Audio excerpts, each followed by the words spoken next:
Hop into the mystery machine, everyone. Welcome back. We got another episode of Scooby Snacks and Chats here on the Brazilian Dragon podcast. My name is Felipe. I'm the titular Brazilian Dragon, and this superhero is not alone. This week, I am joined by the Blue Falcon himself, Todd, making his return since, what was it, High School Musical, the musical, the series was your last? Yeah, I believe so. I believe that's the Yes. last time I was on. And I So, maintain everything we said. We stand by. We dragged Ricky. yeah, but And that is the correct opinion. So we have nothing to yes. apologize for. I'm so jealous of all the people here in Los Angeles getting to experience Olivia Rodrigo live.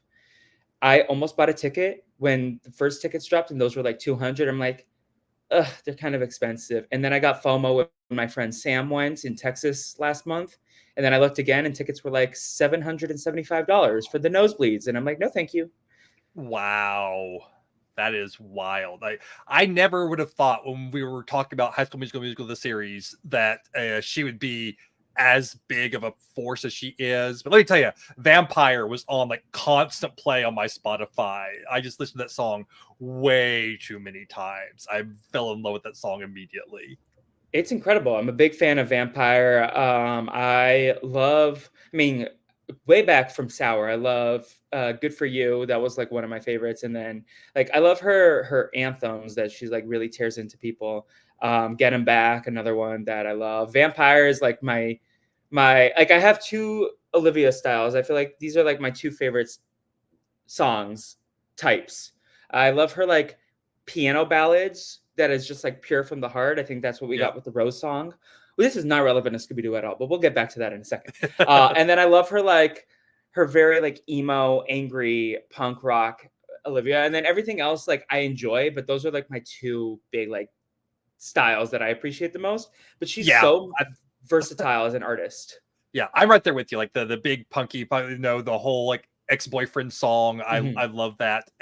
That would get stuck in my head. Like I need something else in my head because it would just be over and over and over again. But Who knew that at the end of the day, we would have two of the star pop girlies of the generation with Olivia Rodrigo and Sabrina Carpenter coming out on the other side of a Ricky Bassett, Ricky, what was his last name in the show? Whatever. Joshua Bassett Firestorm. This is going to bother me. Ricky Bowen. Ricky oh Bowen. yeah, Okay. should have remembered that because they say the full name way too often. I think Mhm. his full name gets said more than almost any other character's full name in that show. Indeed. Except for Miss Jen, because we don't know her last name.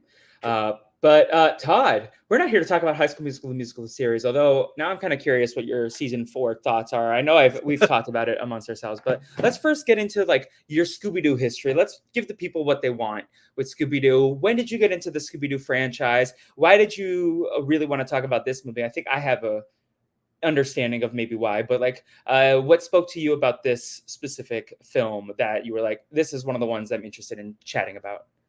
So I can't tell you when I first got into Scooby Doo because I don't remember when I first got into Scooby Doo. I've just always been to Scooby Doo. Like from the time I was a little kid, and I'm a little bit older. So I was a kid.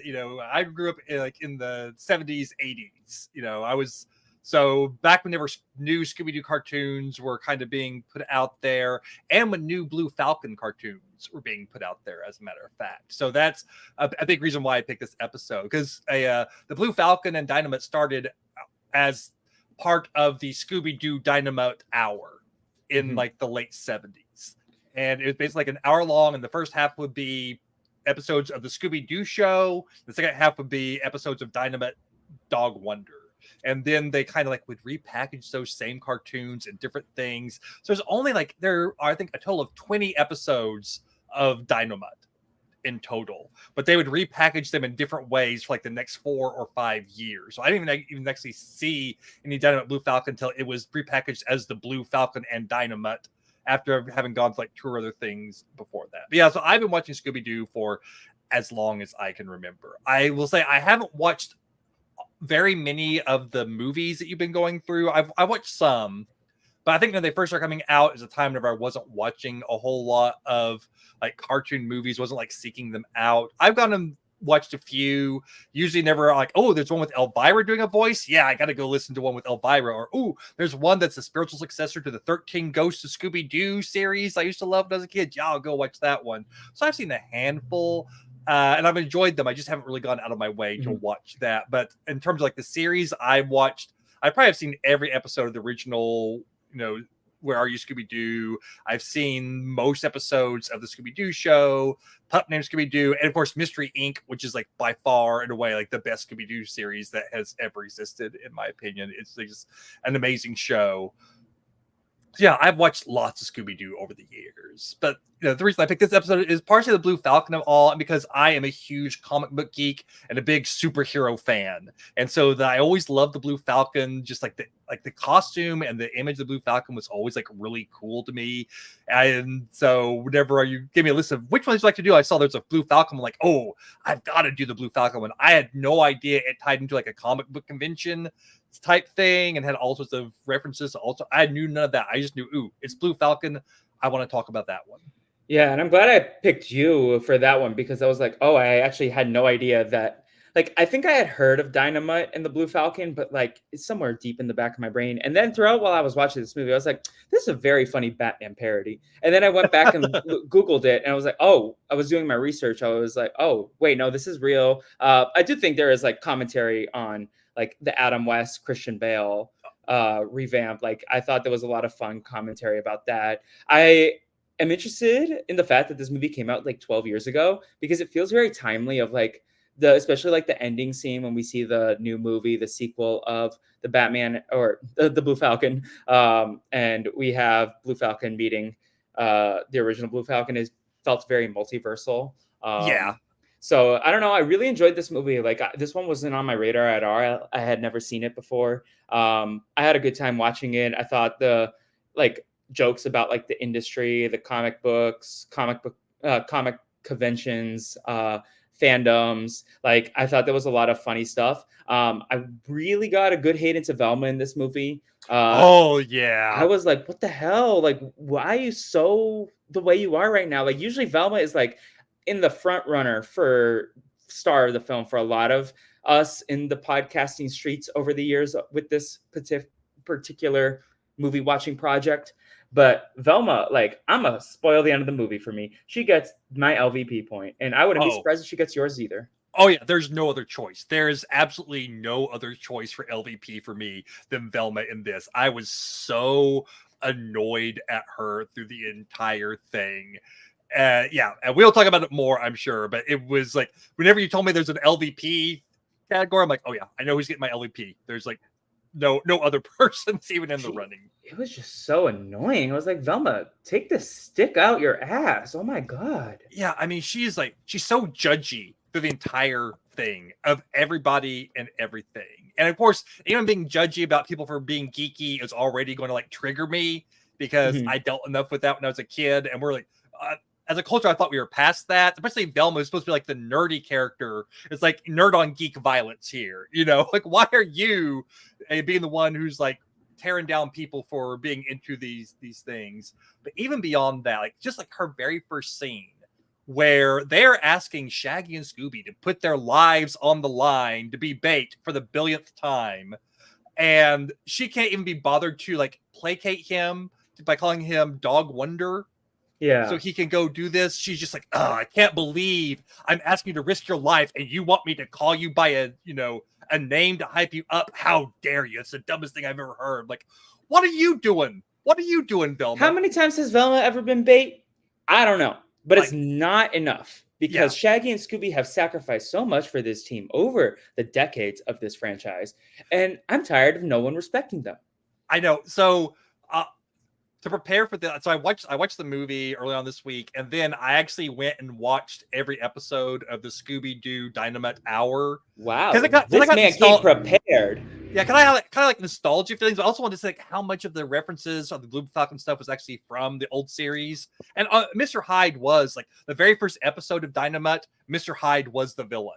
But that's the only episode he appeared. It wasn't like a major villain through all 18 episodes or 20 episodes. but he appeared in like the very first episode, which by the way was also a Scooby-Doo crossover. The Scooby-Doo gang popped up in the first episode of Dynamite to help them capture Mr. Hyde, which happened like 4 times, I think, across all of the Dynamite stuff. Like they just happened to run to Mystery Inc. And Mystery Inc. be like, we're here trying to catch the so-and-so ghost. And Blue Falcon be like, that's not a ghost, kids. That's Mr. Hyde or whatever. But now you can help us capture this extremely dangerous supervillain. Now, but anyway, after like marathoning all these Scooby-Doo episodes, I came across the thing going, no, Fred, Daphne, and Velma are the worst because they're constantly gaslighting Scooby and Shaggy. Like, okay, guys, go put yourselves in danger. What? Why? Why us? What? Are you chicken? I can't believe you're such cowards. Like, oh, I guess we'll go do it. Like, no. Fred's not putting himself in line. Daphne's not putting herself in line. Velma's not in line. But they're mocking Shaggy and Scooby constantly. Like, what? You don't want to go and make yourselves almost get killed by this thing? Oh, what a bunch of cowards and wimps. I can't believe that while we're sitting back here behind pulling the... no, Fred, you go stand out there and let Shaggy and Scooby pull the rope for once, for crying out loud. Yeah, we've done this podcast since 2021 with the Scooby-Doo. No, 2020. Oof. That's a scary year. But we've done this for so long. I think this is the first time in 4 years that we've brought up, like, nobody ever respects Shaggy and Scooby. The other three just kind of make them do whatever they don't want to do. And I'm tired of it. I'm tired of this behavior. Like you said, we never see them stepping up. And then they're just like, oh, they like kind of get in their face and get defensive and just kind of like turn it back on Scooby and Shaggy. Justice for Scooby and Shaggy. They are the bravest ones. They always get the things done. And I am tired of Fred and Daphne and Velma walking all over them. Yeah. And this movie, I feel like this movie was like especially bad for that. Even as it showed, I think this is like the most heroic Shaggy I've ever seen. Yes. Oh my God. I have thoughts on Shaggy, but you continue with this train and I'll jump in after. But because Shaggy is the one who's like, no, Scoob, forget about trying to like use these things to get food, forget about all this other stuff. We have got to save, Owen Garrison because he is my childhood hero. And Shaggy's going to be taking initiative and going and investigating when the rest of the gang are just being dummies and going, oh, we got a prime suspect. That's who it's got to be, even though they never do that in any other. I feel like the characterization was off a bit for some of them in this one because they're just so fixated on this one thing that they never even come close to guessing who the bad guy actually was till it gets revealed, which feels like because usually, like, especially in the old cartoons, again, I haven't watched a lot of the movies recently. I feel like in the old cartoons, it's always like, oh, we found a clue, and now it's all starting to make sense. And whenever they pull the mask, they actually know who's under the mask. Where this one, it felt like they had no freaking clue. They were just like locked in on blaming this poor old man who's having a nervous breakdown. And whenever Shaggy and Scooby are like, oh, here are some viable other suspects, are like, oh yeah, fine, here you go off and eat all this food so we can go and do the real work because we know who the real culprit is. It's just like so annoying.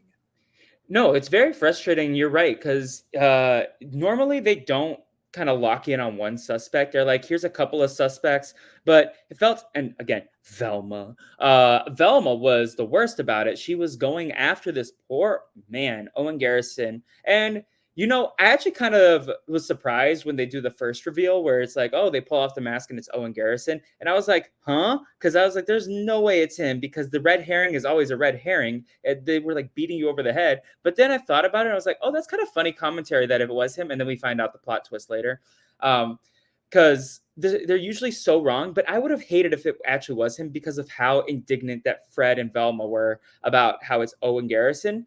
Especially because even in the recent movies, it's not like they kind of have this one suspect and they're locked in on this one suspect. They usually kind of, like you said, by the time they reveal who the villain is, they'll have the explanation ready to go. But they're like, oh, these are, they'll set up like maybe 3 to 5 like background characters of this world that we're in, whichever episode it is or whichever movie.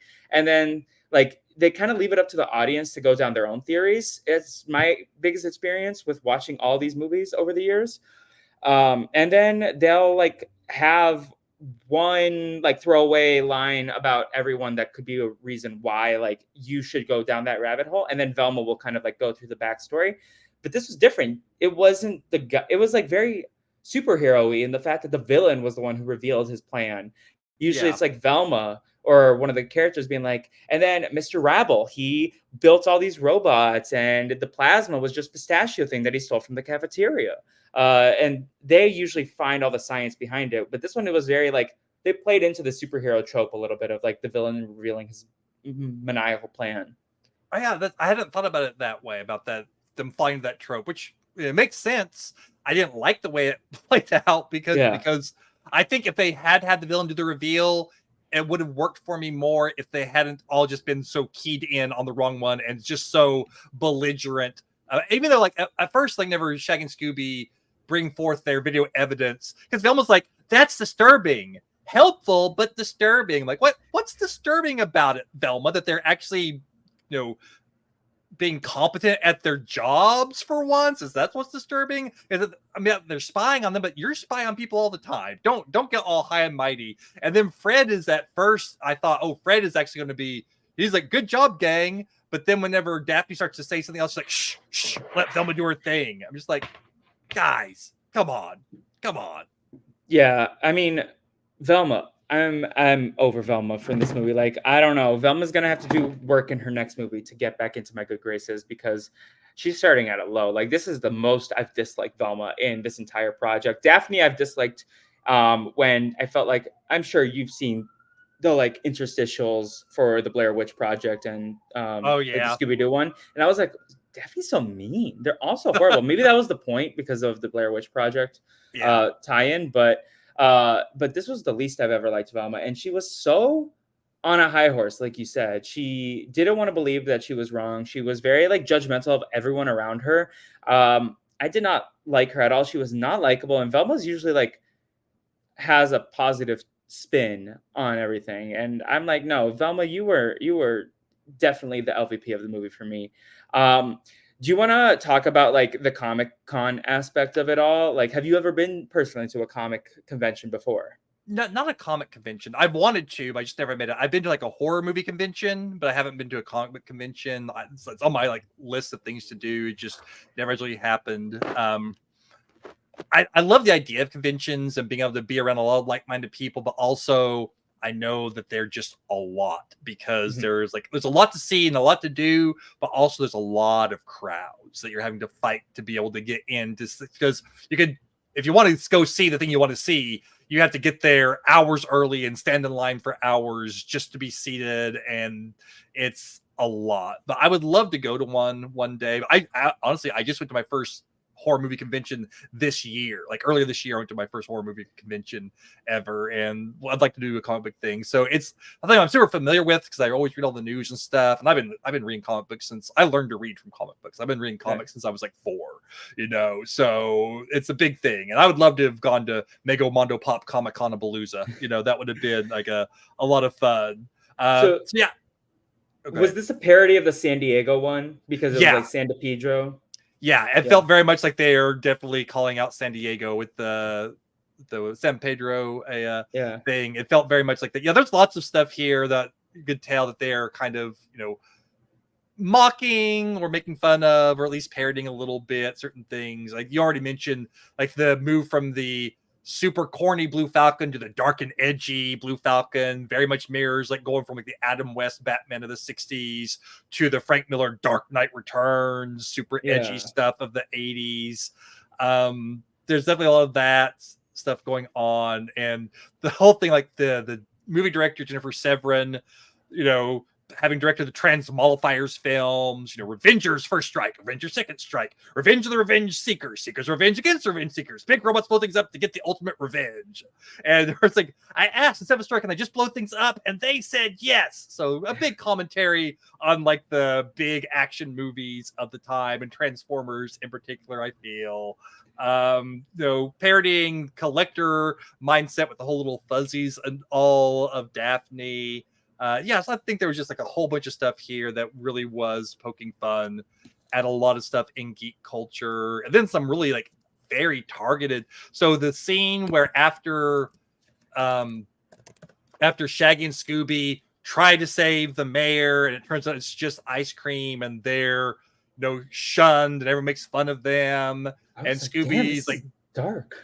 yeah, and Scooby like drops the dynamite a costume in the trash and walks away going, "Dynamite no more."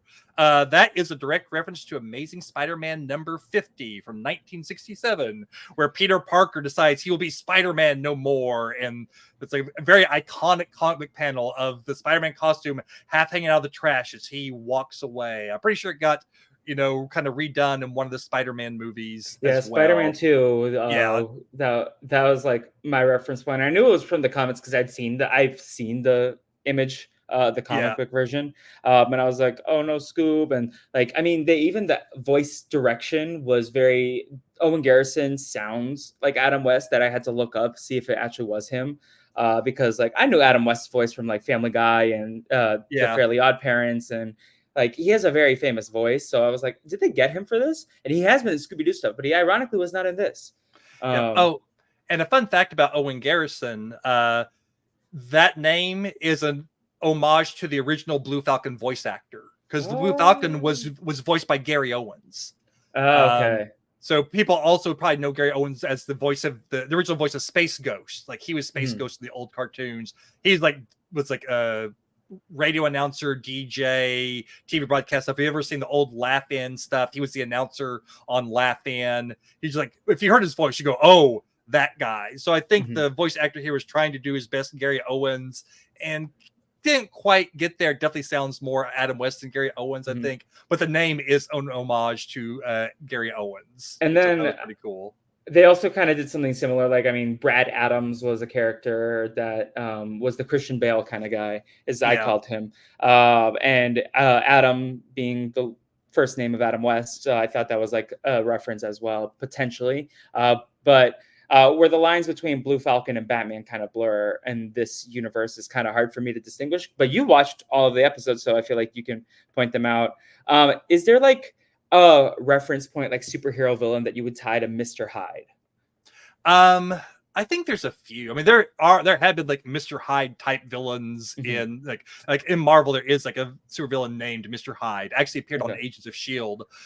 In the later seasons. They actually did a Mr. Hyde storyline because in the comic books, Mr. Hyde is the father of one of the characters in Agents of S.H.I.E.L.D. So they eventually actually brought him in there. But I think, there's plenty of characters. I think Green Goblin is almost a Mr. Hyde analog in a way, because he is like a scientist who develops something that causes him to change. Although like Mr. Hyde is more of like a villain who developed like a super serum, which is probably closer to the Mr. Hyde of Marvel Comics as well. I was even thinking a little Mr. Freeze, like developing something that then like scientifically that is turned around on him, even though it was more for his wife that he was trying to do it. But like I was thinking of Green Goblin's another one, even with like the green gas that you saw in this movie and Spider-Man, the first one.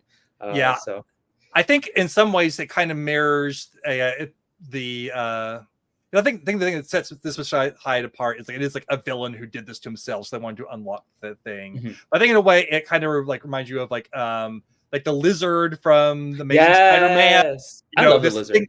This thing happened to him, and now he's trying to turn everyone else into him, because the whole thing at the pistachio ice cream thing is actually the plot, not pistachio, but the whole like the goo that turns people into other Mr. Hydes. That's the plot of the first Blue Falcon cartoon, where Mr. Hyde is running around. He even gasses Blue Falcon and Dynamite at one point in time to try to turn them into Mr. Hyde. Of course, they have special Falcon gas mask, although they have like the Blue Falcon, it's not a full Batman parody, but it is a little bit of a Batman parody in the original cartoons, because he is like, again, he's the rich playboy who is secretly the Blue Falcon, but they have so many, use the Falcon Claw, use the Falcon this, use the Falcon that, very much, bat shark repellent. I think they even mentioned Falcon shark repellent in one episode.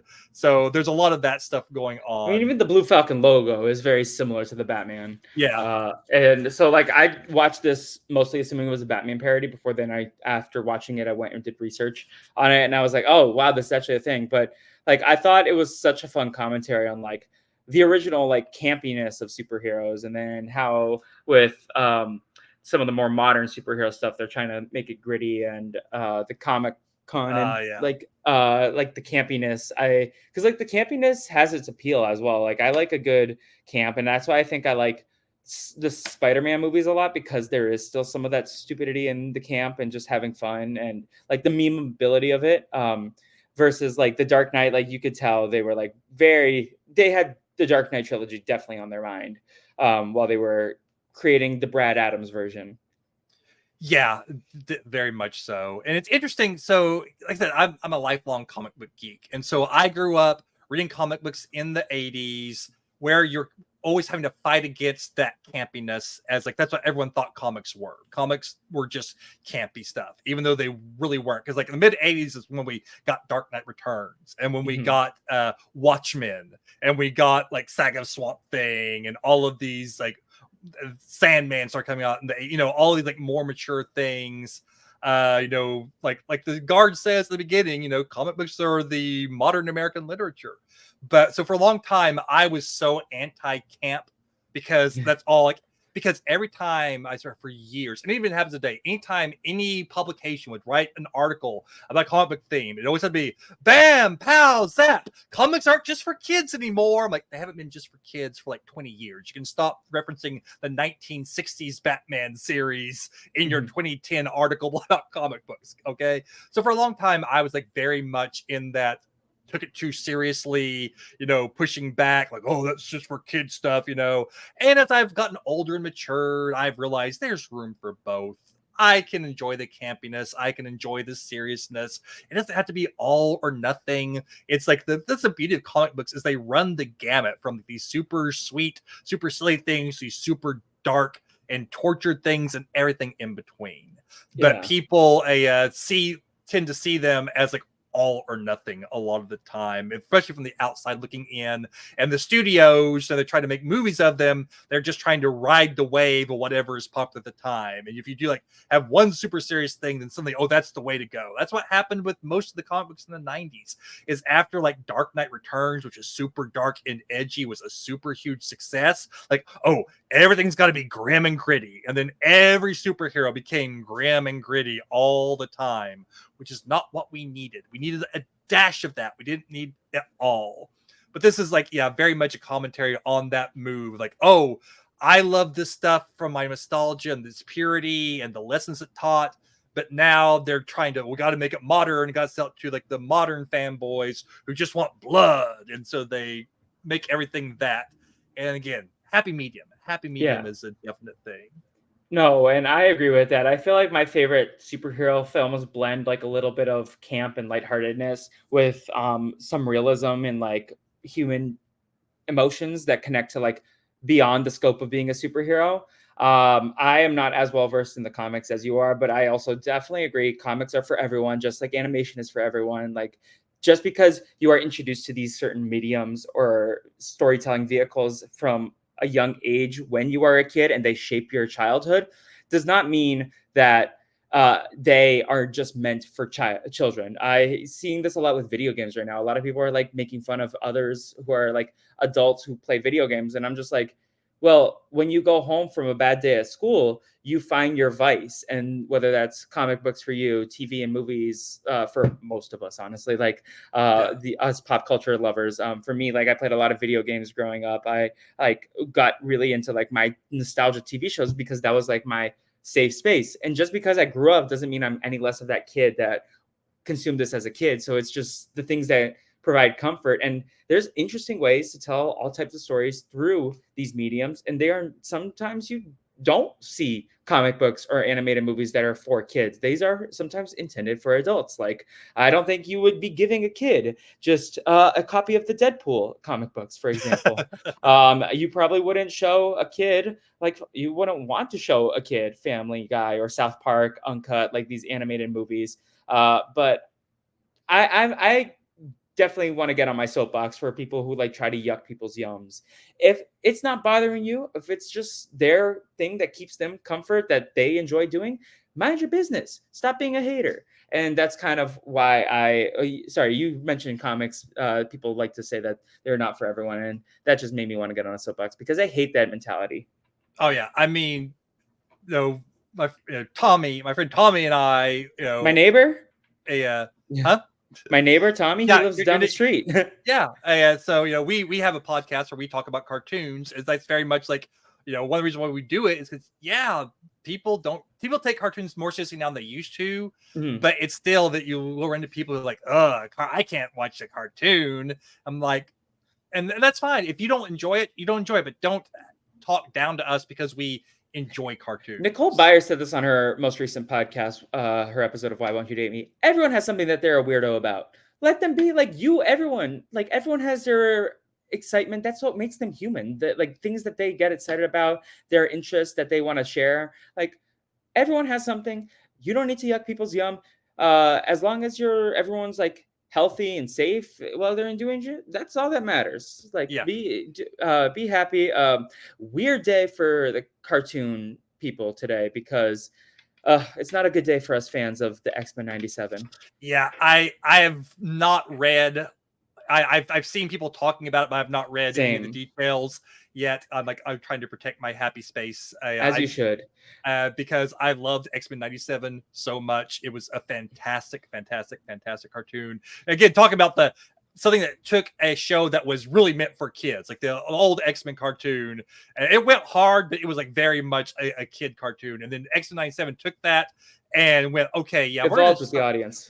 And now you people who grew up on this, now we're going to treat this seriously. And they're going to be like some serious, hard-hitting issues that we're going to tackle, some modern-day issues. We're going to make you cry. We're going to make you think. We're going to deal with all sorts of heavy stuff.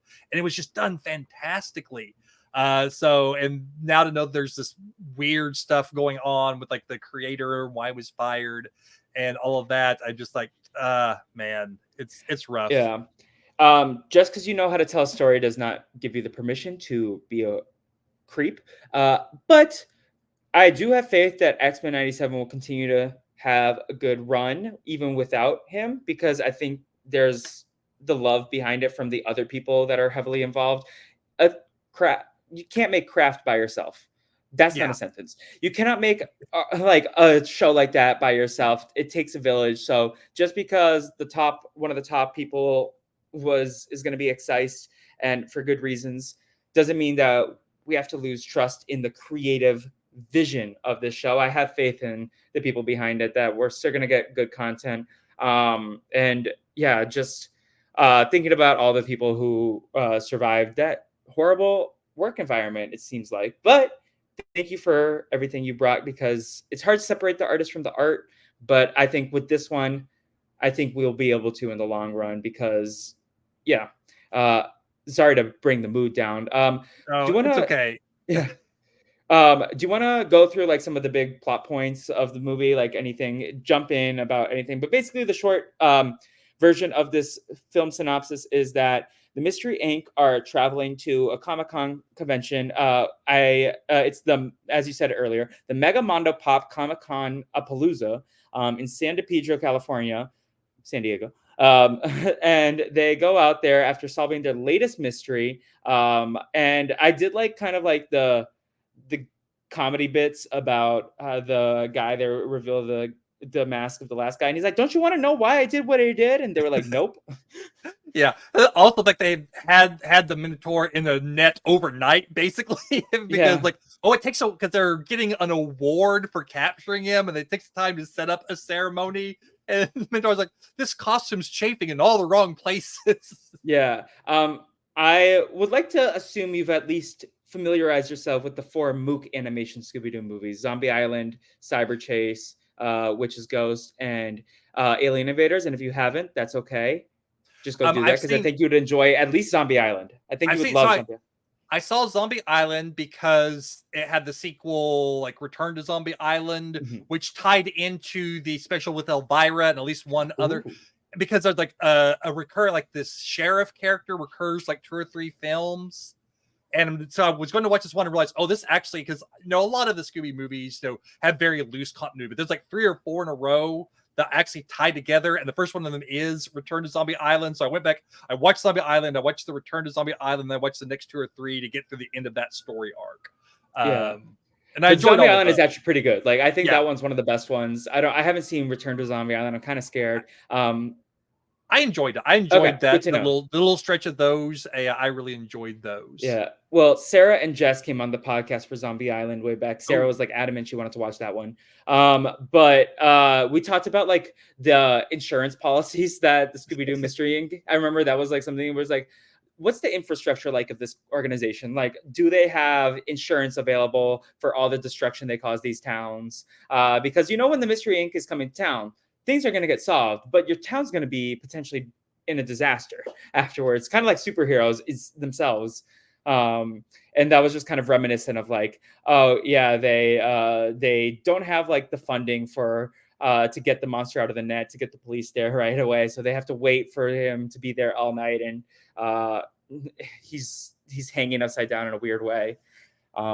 But I thought that was a fun opening segment. I always like to talk about the opening credits as well. How'd you feel about the song and the comic book itself as like the mechanism to do our opening credits? I thought it was a lot of fun.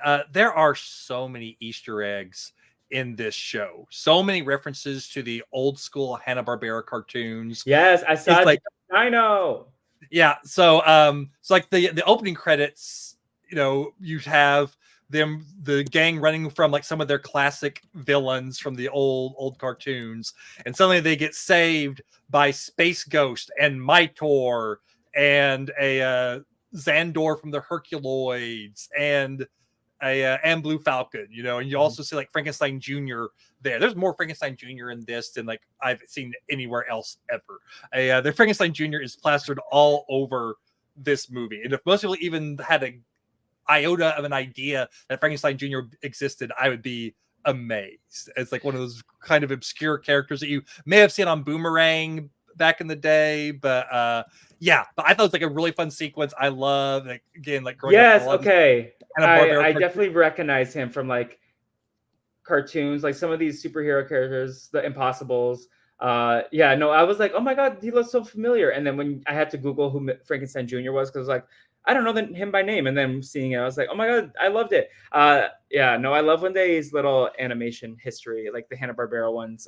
Some of the '80s ones, like the Reluctant Werewolf, I feel like they had some crossover with Hanna-Barbera cartoons and Wacky Racers. Oh, really?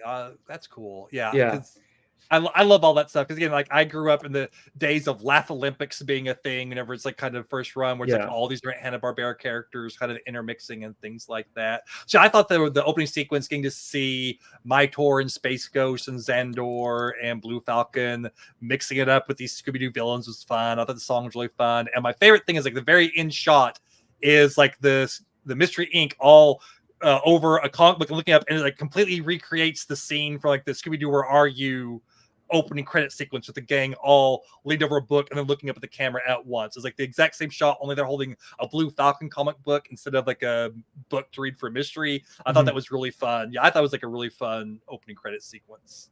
I mean, Scooby-Doo, they know, like, that's been some of my biggest compliments of the later Scooby-Doo era stuff, because like you, like once I fell off, there were some of these that I had seen for the first time for the podcast, including this one. But I feel like the opening credits are always well done. Like even if the movie itself is kind of a flop, they always put in some hard work into the opening credits sequences. Who are your who are your like most favorite underrated Hanna-Barbera cartoon characters over the years? Because I have two that come to mind. Oh, that's interesting. I always have I have a soft spot for the Herculoids. The Herculoids was always one of my favorites as a kid. They're just really bizarre and out there. And other than that, I'm trying to think like what a good underrated one is. I always loved Captain Caveman. Captain Caveman was also one of my favorites. Oh, you went deep for me. Like I think I mean Dino I love just because I love the dinosaur. He's not underrated. He's more of like a side character on the Flintstones. But I feel like it's hard to underrate the Flintstones. But Jabberjaw, I'm a big Jabberjaw guy. Yeah. Oh yeah. And then I don't know, was Fangface Hanna-Barbera? Or does Fangface just look like he was Hanna-Barbera? I'm gonna look this up. Ruby Spears production. Oh, he was Ruby Spears. Okay, yeah. That's what I was saying. I didn't think he was, because I'm sure Fangface was Hanna-Barbera. Close enough. That's a cousin of Hanna-Barbera. Oh yeah, it's very much. I mean, it definitely, Fangface was a Scooby-Doo clone in a lot of ways. It's just, it's basically a guy who's a werewolf. Mhm. and Yeah. and they go around solving mysteries. And there's so many. Jabberjaw is a Scooby-Doo clone. Yeah, I mean, he's like Speed a mix. Buggy, all those fun I'm a big things. Jabberjaw guy. My friend Maddie and I went to Outback recently, and they have this new drink called the Aussie Jossie, which it's just because it's shark theme, I'm bringing it up, but it's basically this blue cocktail that has a shark at the top floating on it, and in the shark is grenadine. So then you put the shark down in, and it makes the like shark attack. And I don't know. Shout out to Outback. That's incredible. Like whoever the production designer of that drink, I love it. Well, since you're a Jabberjaw fan, you'll appreciate this. In one of the episodes of Dynamite, there's a scene like in kind of this restaurant club that has like a singer. It's like basically like a lounge singer. Like there's a guy at the piano and this lady singing, and she is singing in a lounge style kind of the Jabberjaw theme song. She's up there just singing in the middle of this as Blue Falcon and Dynamite are trying to sneak through this place. This woman's up there in her evening gown, just singing jab, jab, jab, jab, jab, jab, Jabberjaw. I'm just like, is this happening right now? Is this real life? Is this woman actually singing the Jabberjaw theme song like as a nightclub act? Which is like bizarre, but I kind of loved it. I'm a big fan of that. I have you, this is reminding me of one of my favorite recent cartoon things. Are you familiar with the Teen Titans Go to the Warner Brothers 100-year party? No, I haven't seen that. It's a YouTube short that they did. And a lot of the Hanna-Barbera characters are involved in it. It's basically the Teen Titans taking everyone on a Warner Brothers tour. And they bring all these Cartoon Network and Hanna-Barbera characters. And I'm trying to find it. And they throw Gizmo in the Friends Fountain. I'll send it to you. But Jabberjaw has a role in it.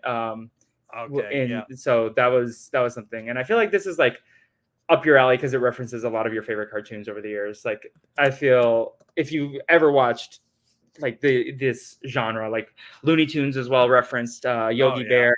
So I talk about it on my tour sometimes, especially when I have Gremlins fans and there's also kids who watch Teen Titans. Then I like talk about this little special. But I sent it to you.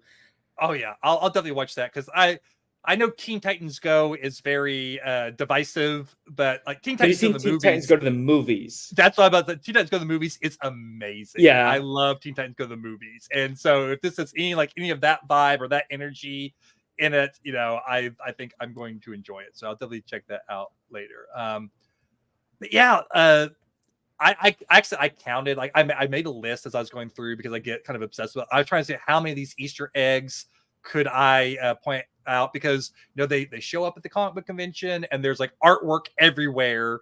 There's also people in costume everywhere, and so like there are like 24 different characters depicted on pieces of art throughout the thing, and then there's 25 characters in costumes. There's a little bit of overlap between the two, but there's lots of them that only appear in one place or the other. So it's wild, like how much like that. You could tell the animators are just having a blast. First of all, just trying to sneak in all these little things, like these very, so let me ask you, are you familiar with the character El Dorado? Yes. Okay. I feel like El Dorado is one of those, like probably lesser known because he only appeared like one season of Super Friends.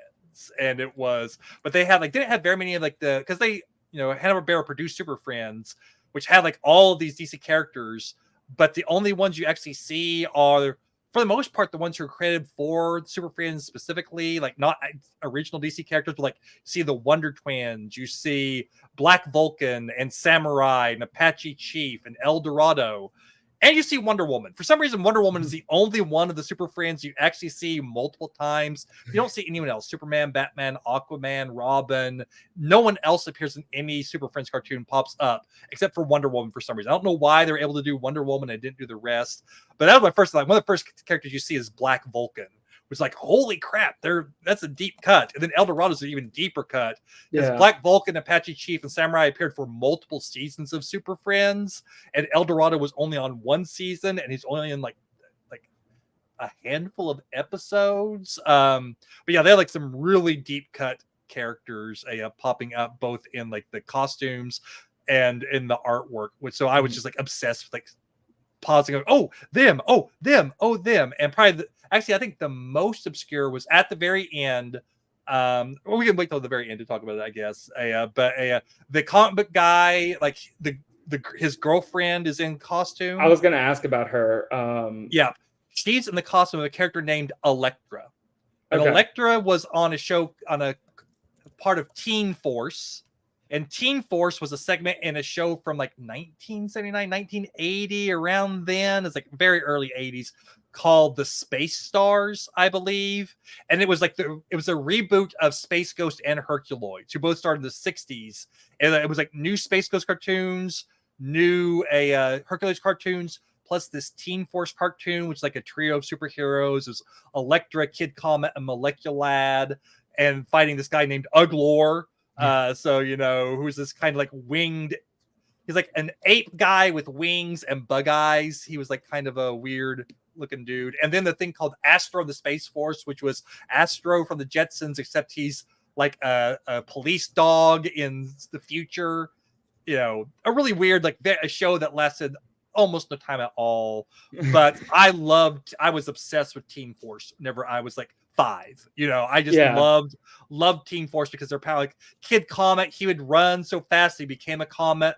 Moleculad could turn himself into like this kind of glowy 2-dimensional shape. They could like, you know, change his shape and like tie things up and slip under doors. And Elektra had like nebulous psychic powers, you know, telepathy, telekinesis, you know, lightning, mind beam type stuff. You know, so whenever she popped up dressed up as Elektra, I was like, holy crap, because that's probably like the deepest of deep cuts. Because most of these other things have probably gotten a lot more airplay over the years, but Elektra from Teen Force was not something I expected to show up in my Scooby-Doo cartoon. I can imagine like the animators and writers just sitting around and being like, what other niche reference can we get in here? Like, how many can we fit in? How many can we get by the like the network and get them on TV? Yeah, because I'm sure I know there's some that I had to have missed. I'm sure that, you know, even you if could probably do a video essay about it. I bet I could find one, a video essay on all the Easter eggs. I'm sure there is. So basically, the group is going to go to Comic-Con essentially, and they meet a number of people there getting ready for the Blue Falcon film. We have Jennifer Severin, who is the film producer. We got Brad Adams, who's basically Christian Bale, for that version of the film. Hank Prince is the owner of the comic book store that Shaggy frequents, and his nephew Austin, played by Tara Strong. I did catch that voice. We got Owen Garrison, who's essentially like the washed up original Blue Falcon, who is kind of upset that they are like taking him out of business, essentially. Like he's like going to be replaced by the new Brad Adams. And then we get Jack Rabble, the former BattleBots champion, who is friends with Owen Garrison and has the table right next to him. And they seem to have some sort of friendship as it appears. But before the first night of the convention, Mr. Hyde, I almost said Mr. Freeze. Mr. Hyde, he emerges to terrorize everybody. And we also we'll later meet the mayor, but those are the core people that we meet up front. Did you have any standouts that you really enjoyed? Any characters that you were immediately suspicious of? You're like, red flags. I enjoyed the director, just the overtopness of her was fun. I enjoyed the mayor. I believe the mayor actually looks like the mayor from the old Blue Falcon cartoon. Okay, personality completely different, but the design is basically the design for the mayor for the old Blue Falcon cartoons. So I think that's a nice shutout. I kind of like the Brad Adams character just because it's Diedrich Bader doing the voice. Which I thought was fun because Diedrich Bader also would later voice Batman for Batman Brave and the Bold. So I kind of like that. But yeah, my immediate suspicion was on Babel. Rabble, sorry. Like Rabble was basically the instant he showed up, I'm like, okay, he's super chummy with the guy that's actually the main suspect. I'm not sure about him. And then as it went on, he kept doing more and more suspicious things. I'm just like, oh yeah, he's totally framing his good buddy. Mm-hmm. Oh yeah. Basically pretty early on, I narrowed it down to Rabble or to Brad Adams. I was like, okay. Cause I didn't think it was going to be Severin because A, I thought that was too obvious. And then B, I would like to think they wouldn't make the only woman of their cohort the villain. It's, I don't know. I wish there was more like Scooby-Doo can work on its diversity a little bit. Like, well, I feel like there's always like maybe one character of color and one non-woman suspect, or sorry, non-male suspect. But you know what? At the end of the day, she wasn't on my radar at all. I thought it was too obvious. We also had the Hank, and there was like a brief moment where I was like maybe, but I felt like pretty quickly I was like, oh, it's between uh, Brad Adams and Rabble. And then as we got the flashback, the random BattleBots flashback, I was like, huh, this seems so random and unnecessary that it has to be necessary for it to matter. And then when we got the final thing where the robot like ending scene with the giant Mr. Hyde, and Oh yeah. it's like, oh, that's probably a robot. I'm like, oh, okay, it's probably Mr. Rabble. But I think maybe it's like the person who likes to write as a creative yourself. Maybe you can understand my mentality, but I thought it would have been interesting if like we had the positive spin. Obviously, he's a criminal; he needs to go to jail. But I feel like the one thing that I wish we got a little bit more from Scooby-Doo is like an interesting motivation. And maybe it's like after watching some superhero movies like Black Panther or Infinity War, these like, or Spider-Man Homecoming, where we have like villains that have an interesting backstory and purpose. I would have loved it if it was like the reason Jack Rabble did it was because he's such a good friend to Owen Garrison and he was worried about him, versus as like the like stupid like petty cash reason. But you know what, that's just the wholesome person in me. This is a Scooby-Doo movie, it's for kids, it doesn't have to be that deep. But I was like, oh, what if that's the reason he does it, as I was trying to theorize why he was doing it. And then I was like, oh no, it's always about money, it's always about capitalism. Yeah. Capitalism, as always, is the big bad. Where's Brooklyn Zed, to reiterate that point. So what did you think of the comic book character? Like, and how do you feel about comic book consumers in pop culture as a whole? Like, we have comic book guy from the Simpsons, we have young Sheldon and Sheldon Cooper, we also have like Hank and Shaggy in this movie. Like, how do you feel as a whole, like people depict comic book consumers, and do you feel like you wish it was a little bit more nuanced? Oh yeah, 1,000% wish it was more nuanced, because it is like the easy gag, and it's been the comic book guy definitely existed at a time when comic books were more of a punchline than they are now. You know, so comic book guy, and it's never really evolved because it's the Simpsons and the characters almost never evolve; they devolve, if anything. Yeah. But as a whole, how did you feel about Hank, Austin, Shaggy in this movie? Like for what they were doing? I think they were fine. I think there was like I think there's in a lot of ways like some of the more positive depictions of comic book geeks, because Austin, like, there's nothing wrong with Austin. Austin was like a pretty positive kid who was like super into the stuff.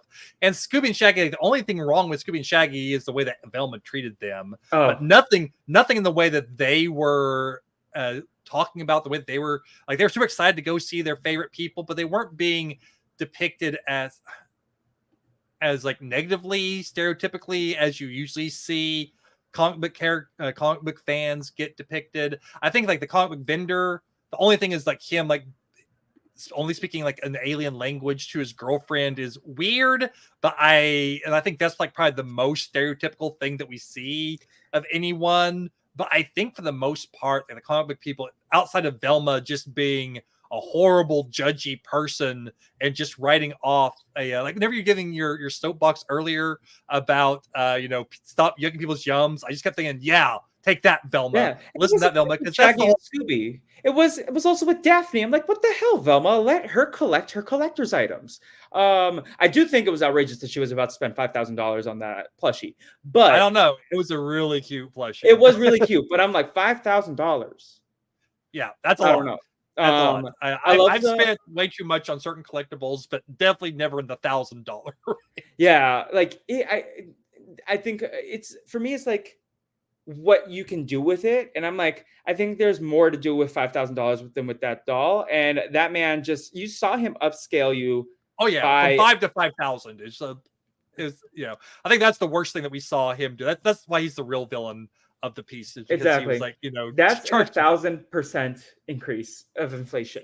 Yeah, and that is it's a real thing though. I remember in the 90s, whenever big comic book boom of the 90s, there was this moment in time where everyone was like, "Oh, comic books are worth so much money," because you heard reports of the old Superman and Batman comic books, selling for millions of dollars, and the first appearance of Wolverine was selling for tons. So people were buying comic books as investments and made this massive boom, and people would buy things out. And so a comic book would only be a couple days old. If you wanted to buy it, it was suddenly being like the price was in like the 70, 80, $90 range, like a week after it came out, because all the other issues had been sold, and the comic book shop would have held back an issue so they can then put it out a few weeks later, but you'd have to pay exorbitant amounts because the supply and demand of it all, which is insane, because especially a lot of those comic books are now worth maybe $1 because there were so many. Like everyone and their dad, I mean that literally. A high school friend of mine, her dad went out and bought an issue of The Death of Superman because it's going to be worth money someday. I'm like, no, it's not, because everyone is buying the Death of Superman comic book, things to be worth money. You know what makes things worth money? Rarity, scarcity. The reason Action Comics #1 is one of the most expensive comics in the world because no one collected comic books back then, and they all got destroyed and pulped and thrown out. That's why they're worth money. But if everyone and their dog has like a copy of this comic book, it's not going to be worth jack squat. I've been buying comic books my entire life, and only once did I buy something as a collector thing, and it is worth, each issue is like $1 now. I bought these things thinking they were going to be worth me. X-Force #1, and everyone bought X-Force #1 because it's the big thing to buy, and it's worth like next to nothing now because there's tons of copies out there. So I feel like that's like one of the most realistic things you saw is like the comic dealer going, "Oh, upsell, sure." I definitely can relate to the fact, like, I've seen some of my friends the week or the work day after they go to one of these conventions, and they're talking about how they had to like do some of those like amazing race haggling. Is that the word that I'm looking for? Like trying to like cut down the price. Like there's another word that I'm looking for, but basically like they're trying to like outmaneuver each other with the money, and like they're like, oh, I had to get this like discounted or like after a Comic-Con convention because spoiler alert, the tour guides in Los Angeles for these movie studio tours, we a bunch of nerds. I'm shocked. Yeah. Have you ever been out to LA, Todd? Briefly. Briefly. Yeah, just like for like a little. Basically, I was in Palm Springs for a conference. Okay. And my uncle, Tommy and I got to convince you to come do a visit, and I'll get you on that Warner Brothers tour if you, because I feel like you would actually like appreciate it. Which I think can't say for every guest. Yeah. But we get to the actual mystery. The mayor has enforced that the mystery gang is going to help Mr. Becker, who, I mean, cops not being good at their job, pretends to be shocked with that depiction. But Shaggy and Scooby are like, no, we're going to go prove that there are other culprits, potential suspects than Garrison, because Velma is very adamant that it's Owen Garrison. We get Shaggy's perspective on why it could be Severin, why it could be Adams. Severin wants the publicity for a film. Adams hates that he's stuck to a contract and wants to go act. He even makes a joke that like, I didn't cry once in this movie.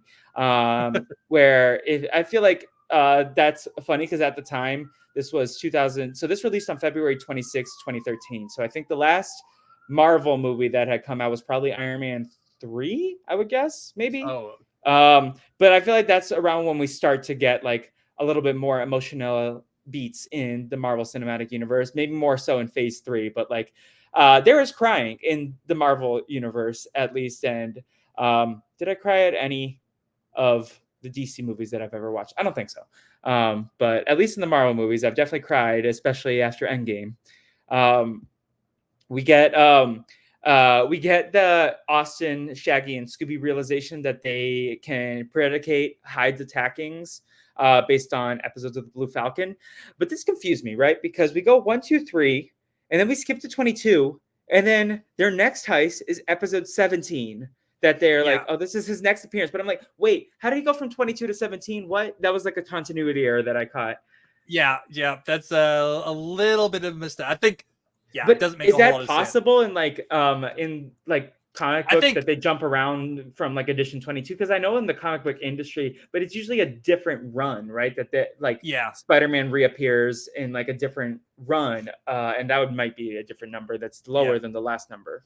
What it might be, though, because it's like a TV show that they're basing it off of the comic books, that could be, production order and airing order are different. So maybe it was 22 in production order, but it aired originally before episode 17 aired, because cartoons, like the original X-Men animated series, there's so many episodes that got aired out of order. Like if you try to figure out what the actual order is of that series, depending on which website you look at, it's like a cluster trying to figure out what the actual viewing order is. So maybe that's it. That's gonna be my headcanon. It's not an actual mistake. It's just that they were going, okay, the film was going in aired order instead of like actual episode production order, or vice versa. That's what I'm going to say.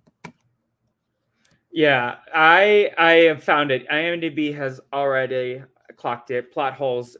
So that was interesting. I mean, Scooby-Doo in itself, I feel like something that I've picked up on over the years is like it kind of is very much like a comic book character, because every edition of Scooby-Doo will jump around. Like I feel like every kind of Scooby-Doo story is a different universe's Scooby-Doo. Like Mystery Inc. is its own like multiverse of the live action. It's very like Scooby-Doo is one of those franchises that is very like you don't know what's the true timeline because there's so much lore and history.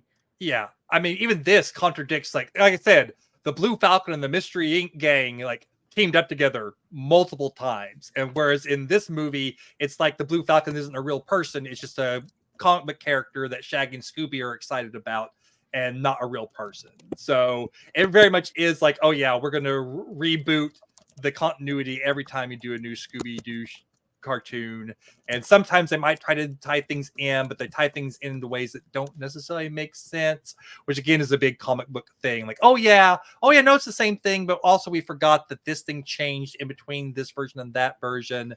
I mean, DC Comics is like a mess. Like the continuity of DC Comics is just like a constant ever-changing thing, and someone will change something somewhere and forget to tell someone else, and then the other writer will not change that thing, and then you have to try to reconcile, well, why is Hawkman this and this book and this other book that got printed at the same time? And instead of just going, oh yeah, it's whatever, that being comic book geeks, the writers go, no, I must make it fit. I must, bend over backwards and tie myself in knots, trying to make these two disparate, depictions of this character reconcile, and it can drive people insane sometimes, I think. Yeah, no, I was very interested by that. I think it's very interesting, like these long-term legacies, because you want to keep the energy fresh with new writers, new creatives, but then it's also like you still want to preserve the old arcs and like as their own thing, because those writers intended those to be complete stories and complete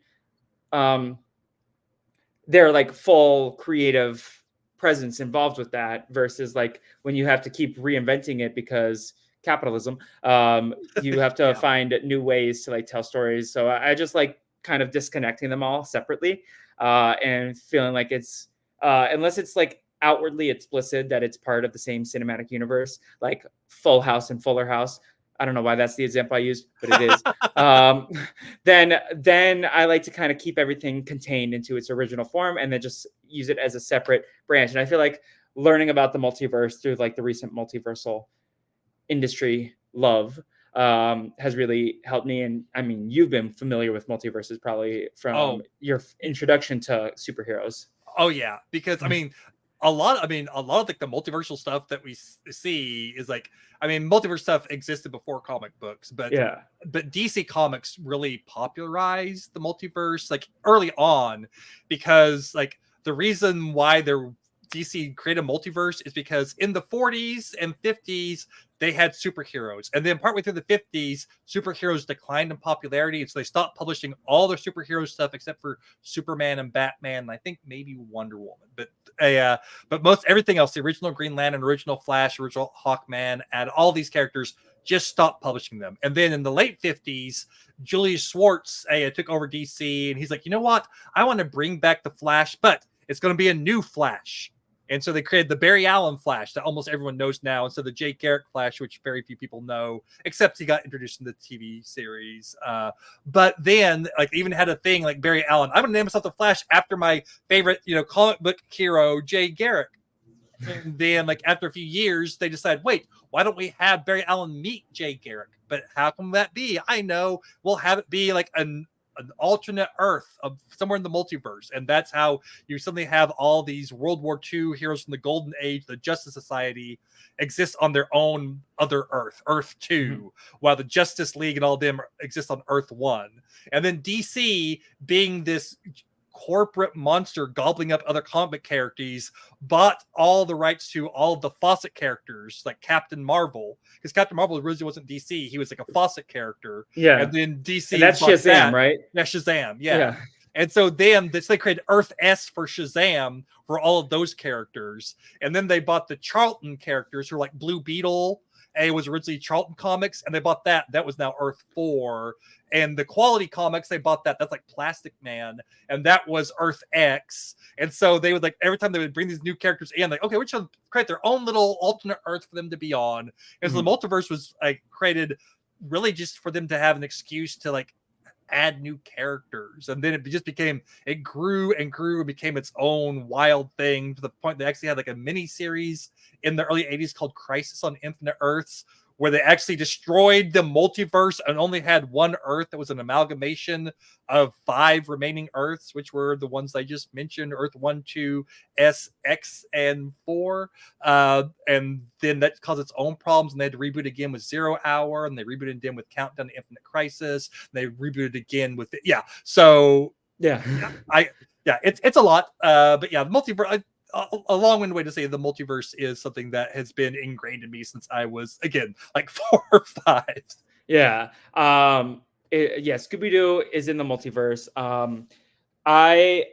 You mentioned Blue Beetle real quick. That I feel like we have not gotten your takes on. At least I haven't heard your takes on it. And I love Blue Beetle. What did you think of it? You can say whatever you want. If you didn't like it, it's okay. The movie. I wish that they had a better villain. Yeah. That is like the worst thing on the and it's awful because I love the actress, but it just was like she was phoning it in so hard. Yeah. It just drained all the life. Anytime she was on screen, it drained the life, which sucks because all the stuff around the family was great. I think, and Jaime was great. And I think they nailed so much of it, but there's also a lot that they just like completely blew and squandered the goodwill. And so it's a movie that I left liking but not loving, and I hated that I felt that way because I love Jaime as a character. I love like the reinvention, because the original Blue Beetle was like Ted Cord, which you see all the Ted Cord Jenny stuff. Cord's dad, Brazilian. Ted Cord and Jenny Cord. I don't know about Ted Cord, but Jenny Cord's a Brazilian. That's all I know. Yeah, I think the original Ted Cord is definitely not but still. I was always a big fan of the original Blue Beetle. He's not even the original Blue Beetle. There's a different Dan Garrett was the original Blue Beetle, and then Ted Cord was his replacement, and then Jaime was his replacement. But Jaime, I think, is like a great character. I love like Batman Brave and the Bold. He was like a major character on that. Appeared in tons of episodes of that, and I was really happy to see him start to get the spotlight. So I was super excited for the live action film, and then it kind of like. Just like, man, I had such high hopes, and there's some parts of it that I love, but there are other parts of it I'm just like, you had so much. Yeah, if we can just contain it to like the family scenes, I feel like it would be like a top tier movie, like just like all the like origin story stuff with the family. But then, like you said, Susan Sarandon was kind of like a big disappointment. It just felt like artificial, not really like thought through. It felt very like Phase 1 Marvel. Sort of like there's nothing here, there's nothing there. But everything else I really enjoyed, especially like George Lopez. I thought he was my favorite part of the movie. George Lopez and like Yeah. the family and like also like the heart behind it. So I had a great time. And there were like some things that like specifically I really appreciated about the experience I had watching it, where like I saw it at a screening at work, and a lot of my Latino coworkers I could hear. And so like it felt like a shared experience between like us. Like Yeah. so that was very fun. Like the cartoon that they kept. Like I thought that aspect of it was fun. So I'm glad that like someone whose movie and comic book opinions I respect didn't hate it.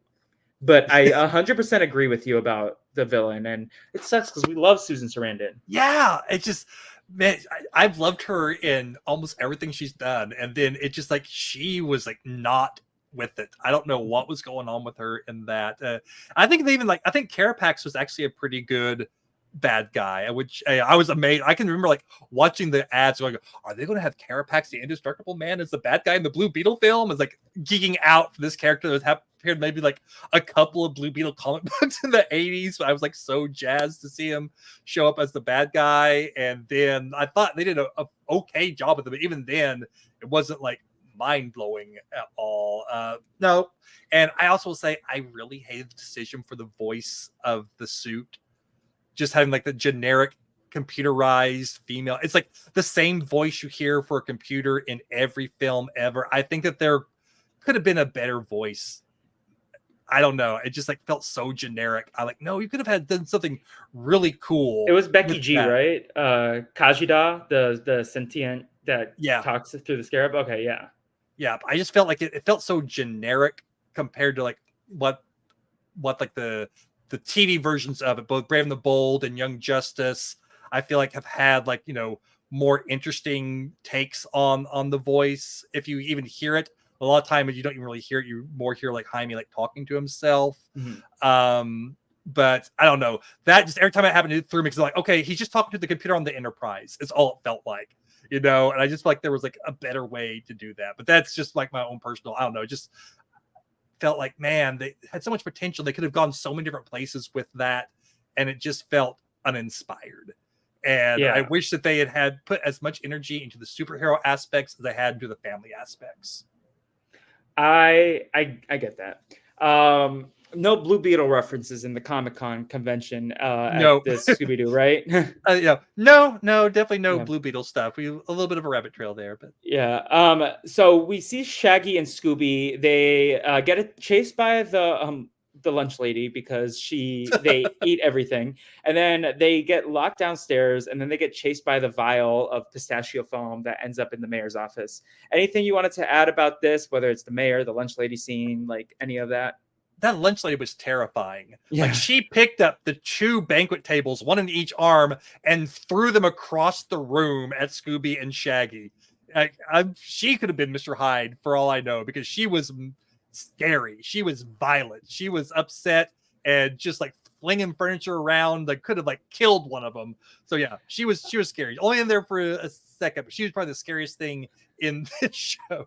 Yeah, no, she was a fun character. I honestly think there should be more scenes of like Scooby and Shaggy getting in trouble for eating everyone's food, because like I understand why she was pissed. If she had to like feed all those people and they ate all her food, I feel like that would be a fun running gag. Like if I feel like we don't utilize like the people in the environments being annoyed with Scooby and Shaggy having such a high metabolism. It's usually like, oh Shaggy, oh Scooby, as opposed to like, you just ate we are broke now. That's our entire culinary budget. Exactly. And I literally, like, as a big boy with a big mouth, like I identify with Shaggy and Scooby. I love to eat, but like let's see a little bit more like play on the repercussions that they might face for eating everyone's stuff. But we get to see Ron Starling end up firing Mystery Inc. and takes their convention assets from them. So they sneak inside because Austin gets Fred, Velma, and Daphne as they get them to dress up, and Rabble also helps them sneak past the convention security. Were these any references? Their costumes? Yeah. These were Herculoids. Yes. So it was Fred was Xandor, Daphne was Tara, and then Velma was the rock ape Igu. Yes, and Velma was like I'm like, well, Velma, you shouldn't have been such a negative Nancy on movie. Maybe they would have given you a different costume. But because you sucked, the creators were like, okay, we're gonna make you wear this heavy, heavy costume. Um, but I also like the little gag that Fred was like, no, I like this hair. I want to keep it. And then they all look at him and he like has to pull it off. Yeah. We see that Hyde spied on the convention, and you know that the baseball stadium is going to be the final location for the film because they're going to watch the screening there. A giant Hyde rampages the stadium, and this is while Scooby and Shaggy, this is like when they're really sad. Scooby decides he's not going to be a superhero anymore, and we reference the Spider-Man image that it evoked, throws the costume in the trash can. And Scooby and Shaggy are just like very sad. They're looking for something to eat. And this is when the other three in the mystery gang in the town kind of catch the first robot. Anything you want to say about like the Shaggy's arc? That's something that I noticed. Like Shaggy gets like a very heroic film. Like Shaggy's usually not like the focus of a movie like this. It's often like one of the other characters that it has more of the focus of the film. But I really like this. Like it felt like we really got like a more emotional Shaggy than we're used to. Usually he's more of kind of like a comedic relief, but I felt like we got like some interesting emotional beats for him. And anything about his arc throughout the film that you wanted to mention? Yeah, it starts like Shaggy is more motivated in this and more forceful about a lot of stuff than he usually is. Like whenever Velma is at first trying to like fill up the mystery, he's like, "No, you are not ruining my vacation. We are not dealing with this. I am here to meet my my hero." And it's Shaggy is really passionate about something other than food for once, which is cool. But even beyond that, once things start happening, yeah, he is, like I said earlier, like he is motivated to try and prove Owen Garrison innocent, and he's like standing up to the rest of the gang whenever they are like wrong about stuff. And he is, has the whole scene with Scooby where he's talking about how Owen Garrison is like the first hero that he ever saw, and Owen Garrison is the person that taught him what it was like to stand up for what you believe in and to be a good person, and how meaningful that cartoon was. And I think in a lot of ways, like that whole sequence is like it's kind of something that Tommy talks about a lot on our podcast. It's like how a lot of what Tommy learned about how to act in the world and like the lessons of how to be a good person came from cartoons. And that's kind of like the power of cartoons when you're a kid. If you're watching the right cartoons, they can like give you some really good lessons and kind of put you on the path and inspire you. And that's the thing why people love superheroes, why people love cartoons like this, and even like fantasy action stuff. It's like you can find those heroes that you can aspire to be, people who live by these codes that are these exemplars of like the best aspects of humanity. And you can look at that and go, oh, this is what I want to be. And Shaggy sees that in the Blue Falcon, and then this kind of transfers that onto Owen Garrison, which that's a dangerous thing to do, to think that the actors playing the heroes are heroes themselves, because as we know all too well, it's usually the exact opposite. People are not the roles they play, but still it is Shaggy wanting to maintain that image and trying to stand up for that because he believes in something, which you don't usually see Shaggy or Scooby believing in something this strong. And so seeing Shaggy be motivated to actually put himself in harm's way, he and Scooby go investigating without being told to investigate. It's not a thing that they do often. It's usually like them being forced into it through Scooby Snacks or that's being a coward or whatever. But instead, he is actively going on doing that. And then whenever he fails, he's like crushed. Yeah. And Scooby's crushed too. And then Scooby kind of has like the heroic moment after that of like remembering Dynamite in the cartoon saying, all you have to do to be a superhero is believe in yourself, or something along those lines, or the superheroes inside you all along. And then they spring into action and they go to rescue Austin, which again is not something that Scooby and Shaggy normally do. They're usually running and not trying to rescue people, but they're the ones running in with the, to try and rescue Austin from Mr. Hyde as the rest of the gang pops in to try and take the Hyde robot down, which I gotta say, also aside the action of that scene of like the giant Mr. Hyde robot like destroying the stadium was really well animated and really well done. Oh, 100%. I noticed really, that too. really cool. I think it was like a lot cooler than anything we would have seen in the old Scooby-Doo cartoons. But it was like a really cool sequence with all that. But yeah, I think Shaggy has like a really interesting arc in this of being, passionate about something and not just being a hedonistic thing. Because that's usually like Scooby and Shaggy are usually hedonistic and cowardly. All they want to do is gorge themselves and run and hide. And this time you actually see both of them springing into action and trying to be heroic without having to be bribed into doing it, without having to be, coerced into doing it, without having to be gaslit into doing it, but doing it because they are inspired by their heroes. And I think that's really cool. And you're not gonna see this happen again in any other Scooby-Doo movie you see from them, because that sort of character growth is not a thing that gets reflected in future movies, because it's Scooby-Doo. But for this, I thought it was like really fun to see them kind of break out of their usual roles and have this moment of heroism because they're inspired by their old comic book and cartoon idols. Yeah. No, it was really cool to see like an arc for Shaggy. Like I felt like I identified with Shaggy the most I had in a long time, if ever, in this project. I was like, oh, Shaggy's just like a guy who loves movies and TV, and he feels the source of comfort from them. He feels like a strong attachment to what they represent for his individuality and identity. And I'm like, I see myself in that. So I loved Shaggy's arc throughout the film. Like he's getting my MVP. I don't know. It was between him and Scooby for me. And I was like, I don't know. This is the most I've loved Shaggy in a long time. So I think I'm going to give it to him. Who did you end up giving your MVP to?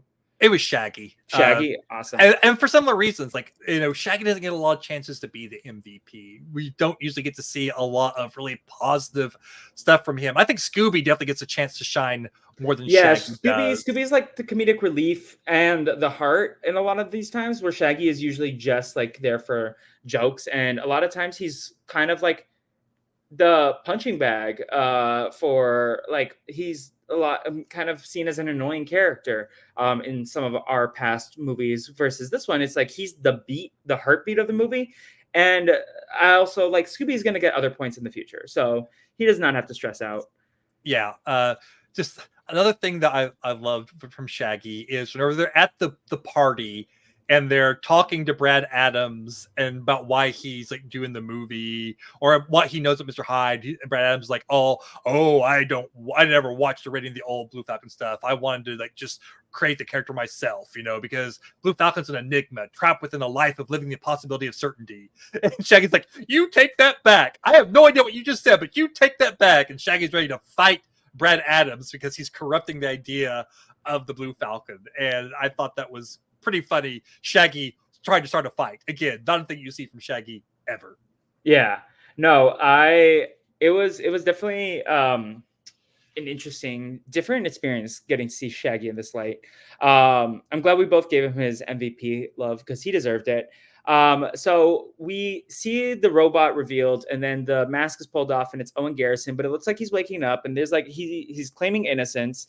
And at that point, I'm like, oh, his friend like chloroformed him, his friend. And then we see this car driving around frantically with the money in it, and Scooby and Shaggy, they go to the rescue. Scooby-Doo puts back the costume on, and he does a little Clark Kent. He gets dressed up and with the glasses and takes the suit off to be the super suit.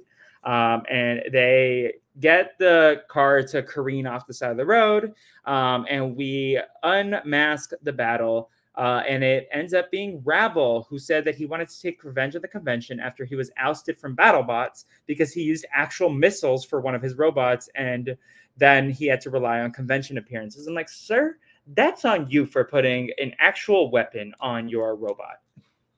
Yeah.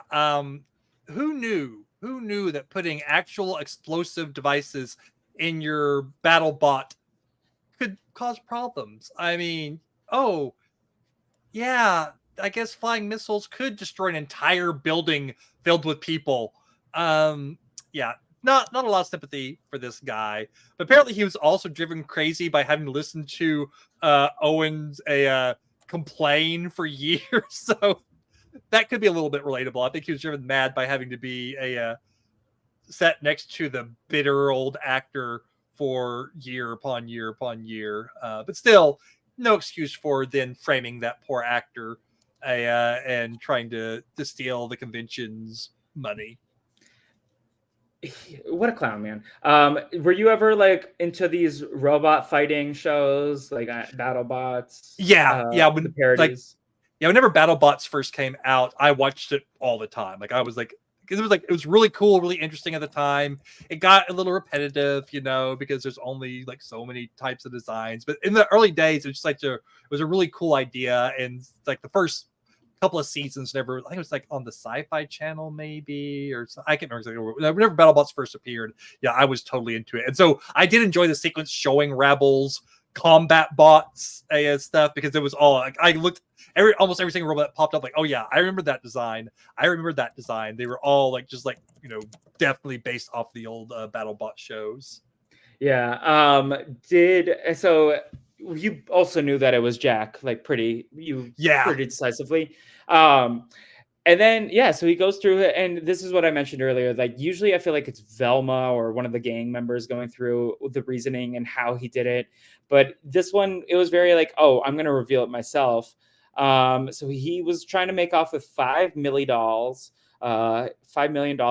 of the convention entrance fees, and he was gonna go live off of it. And Garrison would also be in jail, and he wouldn't have to deal with him complaining about how it's not the same anymore. But we get the mayor, Starlin, arriving to congratulate and apologize to Mystery Inc. He gives them access to the rest of the convention, and then like seems like many years later, they get the sequel to the Blue Falcon, and it's the Luke Skywalker, Darth Vader, Buzz Lightyear Zurg scene where the original Blue Falcon is "I'm your father" to the new Blue Falcon, and that's the end of the movie. And we also get the Dynamite Dog Wonder. He was Scooby-Doo the whole time in that one. So, any thoughts on the conclusion of the movie? Did you feel like you got all the satisfaction you got besides Velma getting some comeuppance?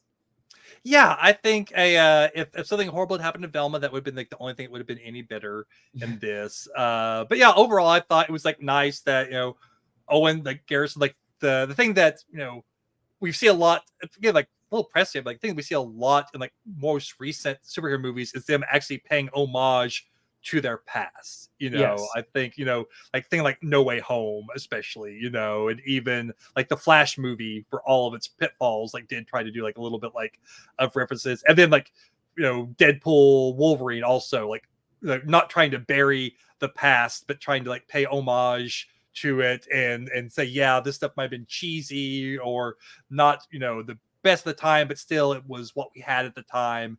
And there's still like, people have like love and nostalgia for it. We don't need to sweep everything under the rug. We can have like the new and the old kind of interact, and it doesn't have to be like all or nothing. So I think, that was like a really kind of a nice message there that they can like have both of them interacting.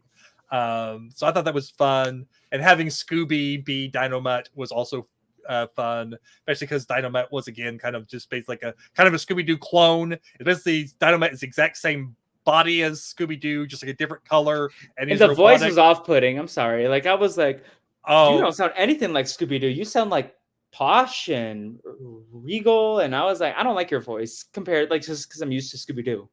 yeah, so yeah, that was like the act Dynamite voice found very very Dynamite from the old cartoon. Yeah, I'm sure it did. Yeah. I was like, because I was like expecting something closer to Frank Welker, that when it wasn't like the traditional Scooby-Doo like roughness, like I thought it was gonna be Scooby-Doo but with proper English. And then I was like, no, like I don't. It was just kind of like was a jump scare. It's like at the end of the day, I'm not gonna think about it tomorrow, but yeah, it was fun to like immerse myself in the world. I was actually kind of surprised they got me because I always like to try to imagine the like Scooby Dooby Doo scene at the end of every Scooby Doo movie where he like looks into the camera and does it. I was expecting it was going to be more along the lines of like, oh, finally we're going to watch the premiere of the movie, but then with the little twist at the end, I was like, oh, they gooped me. I was not expecting the sequel premiere. I was expecting the end of the convention. They saved the convention. They're going to get free tickets to see the screening, and we're going to see like Scooby Doo in the movie theater. And I was like, no, they played with me. They went to the sequel, and Scooby Doo's in the movie doing it. Yeah. Oh, and fun fact, Frank Welker was the original voice of Dynamite as well. So Oh, cool. Yeah, I'm a big Frank Welker fan. yeah, Um, he's one of those just like legendary voice actors. yeah, Like, he's like his name and like has stakes in the voice acting industry. Like you're like his name is synonymous with like that method of acting. Yeah. Yeah. Um, Anything you want to add about this movie, or do you want to start like getting into like the segments and like, just go over quickly? so the only thing I will say two positive things about Velma in the episode or in the movie. And that's like she had two of my favorite lines in the movie. Doesn't excuse everything else, but I just have to like say like the positive things about Velma is whenever a Owen was like ranting and raving, they'll pay. Oh, they'll pay. Which we never got a really good explanation for what Owen was meaning when he said they were going to pay. They're going to be sorry. We never were quite sure about what he was actually doing, other than just being like a very obvious red herring. But Fred says that was borderline incriminating, and Del responds, "I thought it was very south of the border and way down deep in Guilty Town," and that made me laugh. I thought that was a good line. And then whenever they see the videotapes and realize what's happening, that Mr. Hyde is recreating things, Velma's response was, "I own over 17 turtlenecks of the exact same color, so I definitely know a pattern when I see one." So I appreciate like the lamp shading of the same clothes, but also like the pattern recognition there. So I just want to say good on Velma for having two lines that made me laugh. Bad on Velma for everything else in the show. I also want to shout out like my favorite of the costumes at the Comic-Con, which is a guy dressed like Speed Buggy and Speed Buggy's like mechanic friend, whose name I am blanking on. I meant to look it up earlier, but it's basically a guy walking around with like a Speed Buggy chassis over himself, and he's like dressed as the his name was something like Ratchet or something like that. No, it's Tinker. Tinker was the name of the mechanic. Tinker was like Speed Buggy's like mechanic friend. So I kind of love that outfit. I also really like the fact that you would see multiple people dressed in the same costume, but they'd have like very different body types. So I saw like multiple Black Vulcans, multiple Wonder Twins, but they would like be everything from like, super skinny to little chubby to like, more average body. It was like the running episode that wasn't all one body type in these costumes. They weren't doing all comic geeks are like, they tend to do like all comic geeks are overweight and they're straining the costumes and things like that. They didn't do that. Yeah, they had overweight people in costumes. The costumes weren't like being strained where you saw like the belly button and all. The costumes still looked like they fit, the bodies that they were supposed to be fitting. So I appreciate that aspect of it as well. I just to go off of this topic, first of all, if you were to attend one of these Comic Cons, would you dress up? Secondly, who? And I'll give you a moment to think about it, because just on the note of body positivity, before I want to hear your answer, it's been a good summer for body positivity between Leah on Big Brother 26 and B-52 and Deadpool and the Wolverine having a thing for Peter Pool. I was like, okay, come on.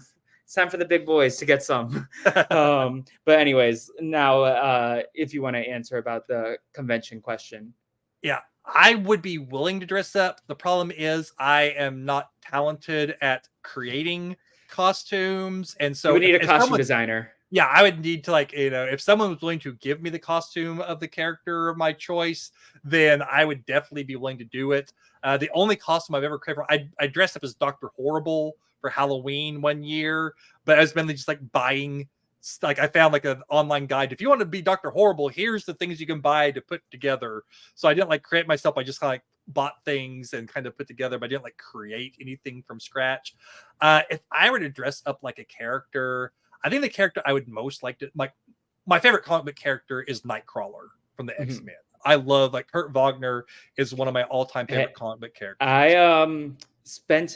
I was in the same presence, like, as the actor who brought Nightcrawler to X2 and X-Men The Last Stand. I was like 5 rows away from Alan Cumming as he did a Traders Q&A for American Cinematheque this week. And like in my head, like between that, obviously like I love him on the Traders, but in my head, I just couldn't get out of the Nightcrawler and also the bad guy from Spy Kids. Like I was like, oh my God, Alan Cumming, like I am in presence of greatness right here. So I love him so much. Nightcrawler, like that was like the best thing out of any of those early X-Men. Like the White House thing was the Nightcrawler is one of my favorite things. But Alan Cumming is just a genius on the Traders. But I also love him. Schmigadoon, he's amazing in Schmigadoon. He's amazing in Reefer Madness the musical. He's amazing in anything and everything I've seen him in, pretty much. So I'm very jealous you got to be up close, and maybe not super up close, but you got to like to see him. That's very, very cool. And he just seems so giddy about like the Traders. He like Oh. looked at it as having like, he was like, this is such a fun experience. Like I just get to like, he was describing his like methodology of like how he sees it, because he sees his character as a character. He sees the host as a character that he is playing, and he's like, yeah, I just invited like all these bored reality stars to my castle to like like just to the dungeons to like have a murderous adventure. And I was like, I don't know why I made him a pirate all of a sudden, but like, the way he says murder is just like great. And I read an interview like he talks about like he sees his character as like a Bond villain. He's like he's playing a Bond villain, and instead of his cat, he brought his dog with him, and he brought Fergus, and he was like, yeah, and then there was like, apparently there was a scene from the second season that they filmed that they cut where Fergus is like, he's taking a bubble bath, Alan Cumming, and then he's like, Fergus is putting the hot water like from one of the stove pots into the bath, and that was a scene that they cut. But he also mentioned that he's about to do a movie with like Brian Cox in Scotland. I was like, oh, this is fun. Like, oh wow, he's like living his best life. And shout out to the Traders, just got renewed for seasons 4 and 5, which I'm excited about. Yeah, I was very jazzed to see that because I've really enjoyed all the versions of Traders that I've seen. I've enjoyed at various levels, but Alan Cumming is by far my favorite of the hosts because I just love like the full blown campiness that he brings. Yeah, that's the thing. It's like, I think like my number one dream since I was a kid was like Survivor, but if they open it up to civilians again, I think I would like, I'd be cool doing the Traders. Like the Trader seems very fun just because it's like camp. It's so camp. And that's I think why he loves it so much, because like it's like the game and he's like interested in that aspect, but then he's also like the reality stars are just so campy, like these housewives. And I forget what he said something about like it's like a murder mystery with Botox. Like he described it in some really like the image was conjured. It was just like talking about all these like villains or these reality stars, but like he like made a joke about like how he views the Traders, and I was just like, oh my god, this is iconic. Yeah, I love that he described his look as a less butch Agatha Christie. And I loved in I think it was like the last season when Johnny Bananas is like talking to him, and Bananas is like, how's it feel like the second best dressed man in the castle? And comes like, back off, bitch. Just like so good. I love him on it. He is just like I said, he's living his best life. He's like chewing the scenery and loving every moment of it, and it's just like a joy to watch him. So I was super excited to hear they got picked up for a couple more seasons because it's just a blast. But yeah, no, I think like Nightcrawler is like the first is pretty much my favorite superhero comic book character. So if I picked one, and Nightcrawler would probably the only problem with Nightcrawler is I'd have to also do face paint and things like that, and so I might want to pick someone that was a little less prosthetic intensive. Yeah, I always liked like the more obscure superheroes. I was never like I'm not a main character girly. I'm not someone who is like usually the main character is my favorite character. I usually like the more obscure and not in a you're not a Sarah Ferguson. You won't just pick the main character. Yeah, no. Sarah and I are very different in that respect. Sarah and I are very different in many respects, but that is like definitely one way we're different. Buffy was never my favorite character whenever I watched Buffy. It was always like Willow or Anya or like the side characters. Although I will say on the recent rewatch, along with shit 90 shows taught me, I have a much greater appreciation of Buffy now than I did when I first watched it back in the day. Like Buffy, I see the value of Buffy. Like I'm enjoying Buffy as a main character a lot more now than I did whenever I was younger watching it. But yeah, I think Nightcrawler is like my number one choice. Maybe Firestorm. Firestorm's another like really. Would you paint yourself blue? Or would you try to get like a costume like one of those and then just have to do like a little bit? I would probably paint myself blue, other than like wearing a mask or anything like that, because the mask would just be like so stifling hot. There's no way I could wear a full face mask type thing. And if I'm going to be Nightcrawler, I'm going to be blue one way or the other. So that's probably why I wouldn't want to be Nightcrawler, because I wouldn't want to paint myself blue, because Yeah. I can only imagine how awful that would be after a few hours. Yeah. Well, I feel like my two that I would do, I feel like Spider-Man is very fun, and then also Danny Phantom. I feel like that would be one for me that like I would just dress up. Like I don't think there would be anything Danny Phantom related at the convention that I would go to unless they like have a revamp, but I'm fine with it not happening. I just think it's a fun costume. And it's very important to like I feel like that's one of the like more nerdiest things that I've one of my first introductions to like nerdiness was like dissecting Danny Phantom episodes and like the arcs, and I feel like that was like one of my favorite superheroes, even though he's not a traditional superhero. I feel like he's a superhero. It's a superhero story. Yeah, unfortunately, Danny Phantom is like a gap in my my. It's definitely something I want to watch, and Tommy and I have talked about like covering it on tuning in at some point, because I know Tommy's a big fan of it. It's one that I just missed it. Like, there's just like a certain era of Nickelodeon cartoons that just like passed me by, and there's definitely several that I like. Like Danny Phantom and Ben 10 are both I've always been really interested Two of my favorites in exploring, but I just never have. And so I need to podcast about them at some point. Have you seen Gravity Falls at least? That's another one. I love Gravity Falls. Okay, Gravity I was Falls going to is be one of like, my Todd, that all-time needs to favorite. go to the top of your list specifically. I feel like you'll like that one the most, but yeah, Gravity Falls. Mabel is one of my all-time favorite cartoon characters. But yeah, Gravity Falls is amazing. And then the Owl House is amazing as well. I need to add that one to my list. Like, I know multiple people have told me I specifically would like it because I like Gravity Falls and I'm a Latino. So yeah. And I'm queer. So yeah. There's lots of things to all of those are like major things that I think would like really resonate with you. Yeah. I love Owl House, even though not having all those things, but I think it's just like the Gravity Falls vibes are pretty big, because there's Alex Hirsch voices one of the main characters on it, and there's lots of connections between they used to date, right? The showrunners, the show they were in a relationship whenever it was being made, and then also kind of like it's never actually text in the show, but it's kind of like a subtext that's kind of like basically Grunkle Stan was married to one of the main characters in Owl House, like never on screen, but it's like kind of confirmed like in a commentary. So there's like kind of like a connection between the characters. So it's kind of supposed to be like the same universe a little bit. That's a fun little Easter egg. Not really spoiling anything, because again, it never actually comes out on the show itself. It's just like a little thing, like if you know type thing, which I think is fun. Mm-hmm.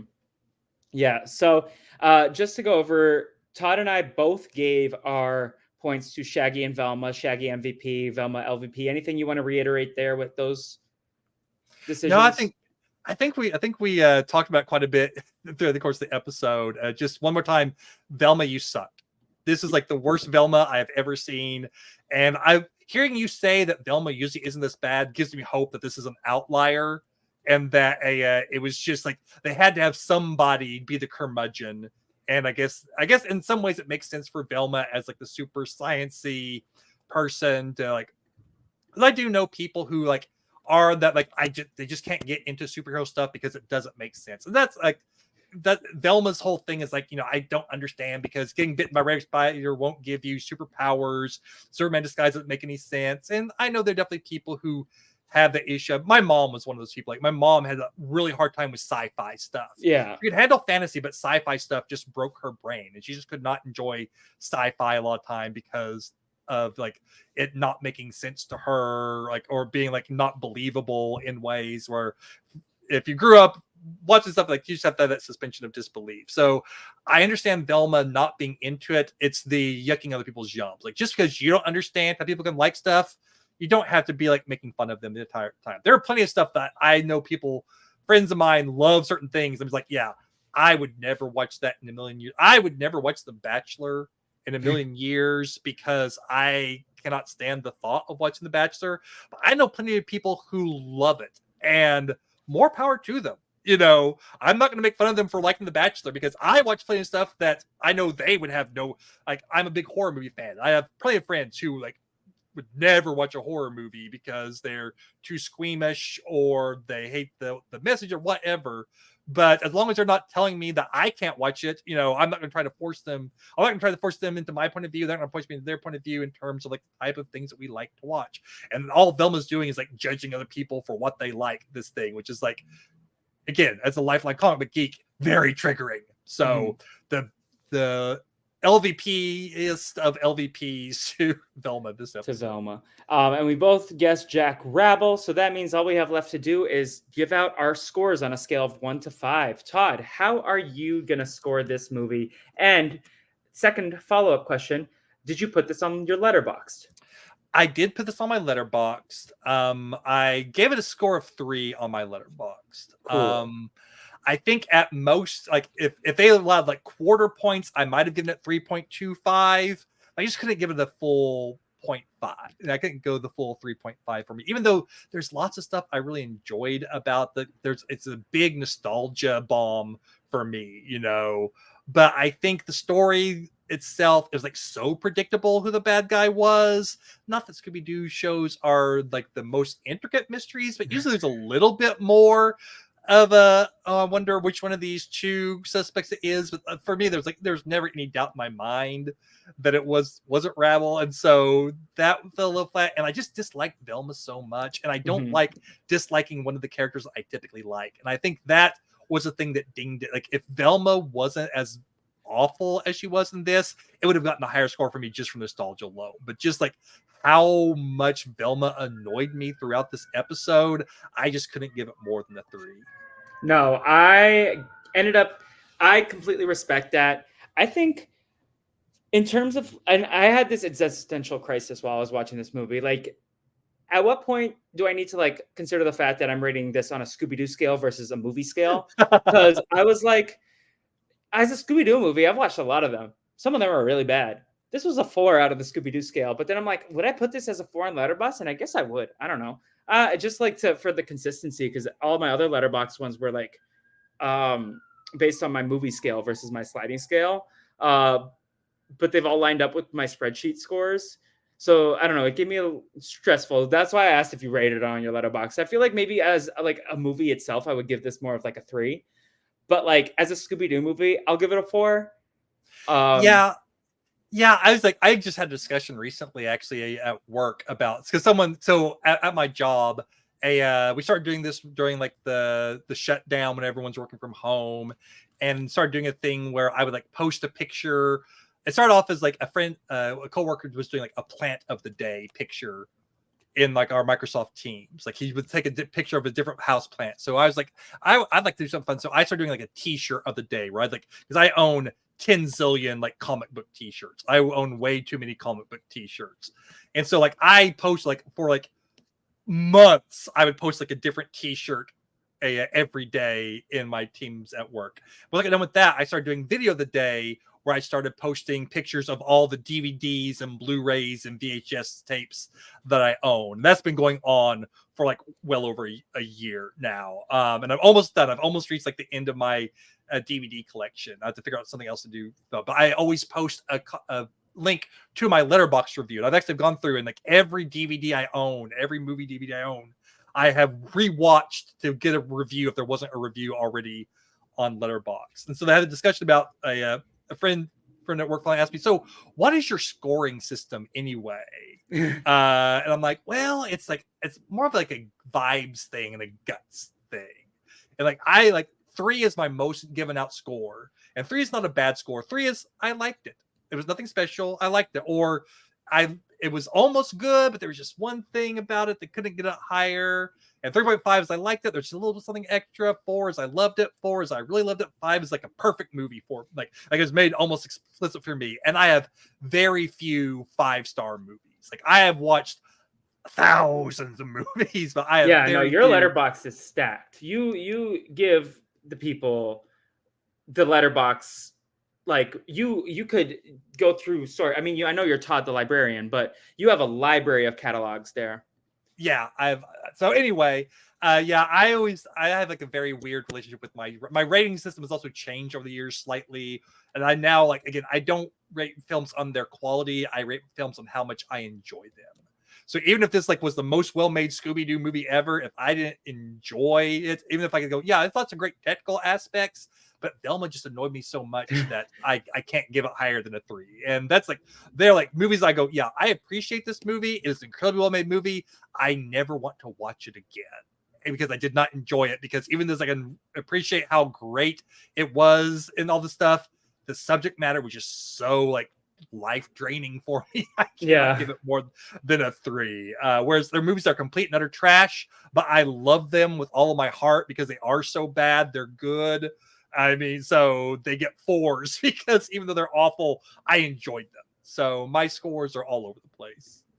Well, with that, the average score is going to turn out to be a 3.5.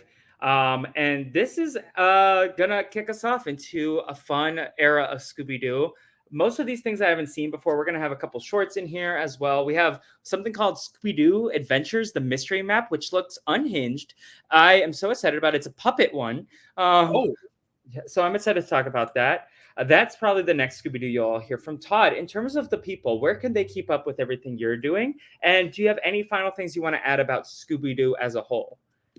Well, you can find me at Librarian Todd, because Todd Librarian is too many characters, on Twitter and Instagram. You can also find me every week over on Whirlwind Podcasts, where I'm doing a few different shows. I'm doing Wonder Scrabble podcast, where we're currently going through Pushing Daisies. Felipe will be a guest on there sometime in the not too distant future. Looking forward to that. Also over on Previously On, where we are going through this TV show Shameless, but only by watching the Previously Ons. So Adam and I have never watched Shameless, and Sarah Ferguson has been mentioned on here, so she's leading us through as we only watch the Previously Ons and try to figure out what the heck is going on. In a couple months, we'll be going back to our originally previous on show, which is Previous Little Liars, where I'm the only one who's seen Pretty Little Liars, and the rest of the people haven't, and they're trying to figure out who the heck A is based only on the Previously Ons, and that is a wild ride, let me tell you. And then finally, every 2 weeks, Tommy and I do Tune In, where we talk through all sorts of different animation stuff. We'll cover full season of TV shows. We'll also do rankings of things, or we'll do a what we call our 101s. We'll take a franchise and kind of lead you through the franchise. Our friend Josiah led us through the Teenage Mutant Ninja Turtles franchise a couple months back. And in a few weeks, Tommy and I are going to be doing Batman 101, where I'm going to talk about all the different Batman cartoons over the years. We're going to split that into 2 parts because there have been so many Batman cartoons. So basically, the first part will be starting in the 60s and going up through Batman Beyond. And then whenever we do our second part, it'll be going from, I guess, Brave and the Bold. The Batman up through the recent Batman Caped Crusader that just dropped on Prime. So we'll be doing that. We'll also we recently talked about Recess from the Disney's Recess. We'll be talking about Daria pretty soon. So just coming a whole bunch of stuff. And Felipe, we definitely have to get you on there to talk about some show. I mean, you know me, I love cartoons. Yeah. So with all that, no, I'm just very excited. Yeah, go check out everything they're doing at the Whirlwind Podcasts. That is such a great banner name. That's something that I always had a lot of respect, is oh, that's a great the logo. I feel it's very clean, it's very understandable, because we love to talk, and sometimes when you talk a lot, it's very whirlwindy. And I know I am a chatterbox, and I know all of you are chatterboxes. So shout out to my girl Lindy and her sweet treats. I always love to give her a shout out whenever we're doing a podcast that she might listen to, because she's such a girly. She will support all her friends, and we're big fans of Lindy here. Shout out to Adam and Sarah and Tommy and all the legends over at Whirlwind Podcasts. Go check them out. I'll link it on the show notes as well. In terms of me, you can follow everything I'm doing on social media: Brazilian Dragon Podcast, Brazil Dragon Pod, or Brazilian Dragon. Honestly, I need to clean up on my social media because I don't remember what I am on what, and make a little note for myself. I did recently start a Patreon. Nothing super fancy yet, but if you want to help out some of the production costs, I am a one-man machine, and it's very hard to always be on top of the financials of this. So I want to really make it a priority. If you can, feel free. If you can't, no worries. Just go like and subscribe to the podcast wherever you listen to podcasts. That's the biggest thing you can do to support. But if you want to join the Patreon community, it's Brazilian Dragon Productions on Patreon. Otherwise, just excited for all the things we have going on here. Recently did an episode with the great Mel Got Served about business, the business of reality television. We did continuing on with my friend Quandel, the cultural FAQs, pop culture. Our most recent episode, we covered Deadpool and Wolverine, Inside Out 2, Brad, the Rise and Fall of a Midwest Princess, and Big Brother 26, among other topics. Just our little pop culture review show. Quandel is going to make me watch The Real Housewives of Miami. I'm making him watch Big Brother Canada 5. I'm very excited about that exchange. So with that, you can follow my main at What the Fleep, and then Todd. Let's give it old school RHAP energy. What is our hashtag for the end of the episode if people listen to this entire thing? Oh man, I mean, I'm tempted to do hashtag Velma sucks. That just Velma sucks. I'm here for that. Let's do it. I'm excited to see how many people are going to come out of the woodwork with the hashtag Velma sucks. Also, a tease, we are working towards something very fun for the month of October on the Brazilian Dragon. And I think Todd is going to appreciate whatever we have in store for Brazilian Dragon-tober is what we're calling it. I'm very excited. Naming, maybe not the best. The shenanigans will be fun. Do you have your Halloween costume ready to go, Todd? Not yet. I probably need to get one put together. Not that I will go trick-or-treating, but I do go to like horror movie marathons that do have a costume contest. Have you seen Aliens Romulus yet? Yeah, I went to see it last night. I want to see it. I'm not a big horror guy, and you know this, but I am excited. I saw Trap. I loved it because it was so stupid. Yeah, it was like, it was a comedy. You cannot go into it expecting it to be like a serious film. If you do, like you're in for. But Josh Hartnett was just amazingly creepy in it. Yeah, like I have one of those theaters that had the audience talking back to the screen, which I love.